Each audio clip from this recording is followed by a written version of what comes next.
पाकिस्तान मुस्लिम league नून पंजाब के सदर राना सनाउल्लाह का कहना है कि 14 की यादगारों की बेहुरमती करने वालों को माफ़ी नहीं मिलेगी।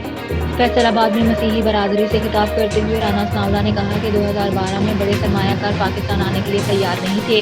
अवाम ने 2013 में हम पर एतमाद किया तो हमने इस मुल्क से दहशतगर्दी और लोड शेडिंग खत्म की। पाकिस्तान में 2012 में लोड शेडिंग और दहशतगर्दी हो रही थी।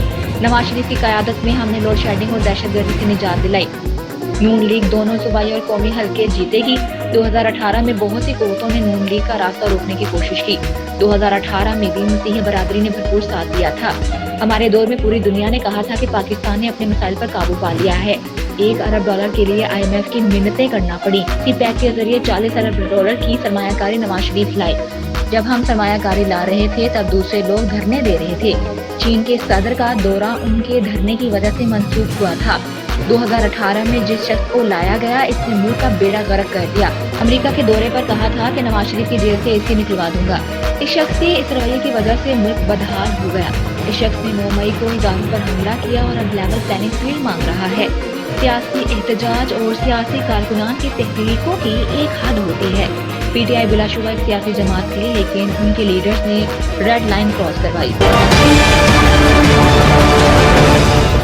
ट्रांसमिशन लाइन की मेंटेनेंस के सिलसिले में एस्को की जानिब से रावलपिंडी अडयाला जेल की बिजली सप्लाई मुअत्तल कर दी गई। बिजली का मुतबादिल निजाम न होने से कैदियों को मुश्किलात का सामना है, जबकि जेल का निजाम भी मुतासिर हुआ। ज़राए के मुताबिक जेल में सिर्फ 2 जनरेटर काम कर रहे हैं, जिनसे काम चलाना मुश्किल हो गया, जबकि जेल के अंदर और अतराफ में मोबाइल इंटरनेट सर्विस दस्तयाब हो गई है। एस्को ने बिजली सप्लाई मौसली का मरासला जेल इंतजामिया को 13 दिसंबर को जारी किया था। एस्को मरासले के मुताबिक 132 kV ट्रांसमिशन लाइन पर काम जारी है। मुल्हिका इलाकों में बिजली मुअत्तल रहेगी। ट्रांसमिशन लाइन पर काम होने पर 13 मुल्हिका इलाकों में सप्लाई मुअत्तल है। ज़राए के मुताबिक बिजली मुअत्तली से मोबाइल सिग्नल जैमर्स ने भी काम करना छोड़ दिया है। सेहूनी हुकूमत के वजीर दिफा योव गैलेंट हमने शुरू से ही कहा था कि जंग मुश्किल और तवील होगी। बदकिस्मती से अपने मकासद के हसूल की कीमत खून में अदा करनी पड़ेगी और ये आसान नहीं होगा। हमास के पास अब भी फौजी सलाहियत और रॉकेट दागने की सलाहियत मौजूद है। शमाली गजा की पट्टी में हमास के पॉकेट्स हैं और वहाँ लड़ाई खत्म नहीं हुई है। हमास को खत्म करने के लिए बहुत वक्त और मेहनत दरकार होगी।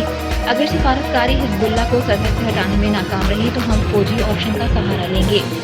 मैरिक्स शिपिंग कंपनी ने बहरिया अहमद के जरिए तमाम कंटेनर शिपिंग ऑपरेशन को आर्जी तौर पर बंद करने का ऐलान किया है। ये हूथियों की जानिब से नहर सवीज की तरफ से जाने वाले तस्वीराती अहम समुद्री रास्ते में तिजारती बहरी जहाजों पर हमलों में जबरदस्त इजाफे के बाद सामने आया है।